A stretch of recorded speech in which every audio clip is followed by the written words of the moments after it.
ഏറ്റവും പുതിയ ഡിസൈനുകൾ, ഏറ്റവും കുറഞ്ഞ പണിക്കൂലിയിൽ, ഏറ്റവും മികച്ച ഓഫറുകൾ. Only at Regalia Golden Diamond, Chavakkad. ദേശവിളക്ക് ഉത്സവത്തിനിടെ പെൺകുട്ടിയെ പീഡിപ്പിക്കാൻ ശ്രമിച്ച കേസിൽ ഒളിവിൽ കഴിഞ്ഞിരുന്ന യുവമോർച്ച മുൻ ജില്ലാ സെക്രട്ടറി അറസ്റ്റിൽ.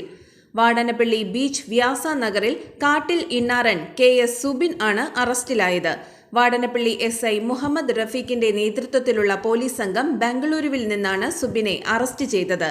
കഴിഞ്ഞ ജനുവരിയിൽ വ്യാസ നഗറിലെ ദേശവിളക്ക് കാണാനെത്തിയ 18-കാരിയെ പീഡിപ്പിക്കാൻ ശ്രമിച്ചെന്നാണ് ഇയാൾക്കെതിരായ കേസ്. പീഡനം ചൂണ്ടിക്കാട്ടി നൽകിയ പരാതിയിൽ ജനുവരി 10-നാണ് സുബിനെതിരെ വാടാനപ്പള്ളി പോലീസ് കേസെടുത്തത്. ഇതോടെ സുബിൻ ഒളിവിൽ പോയി.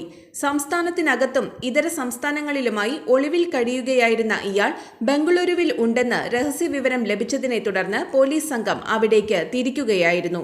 നിരവധി ക്രിമിനൽ കേസിലെ പ്രതിയായ സുബിൻ വാടാനപ്പള്ളി പോലീസ് സ്റ്റേഷനിലെ റൌഡി ലിസ്റ്റിൽ ഉൾപ്പെട്ടയാളാണ്.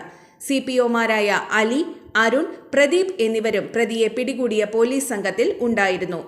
അന്താരാഷ്ട്ര നിലവാരമാർന്ന 100% സംശുദ്ധമായ silver jewellery collections, hand crafted classic silver ornaments, platinum പോലെ silver, Alookkaran silver jewellery, Chettuva road, Chavakkad, Chettuva road, Vadanappally.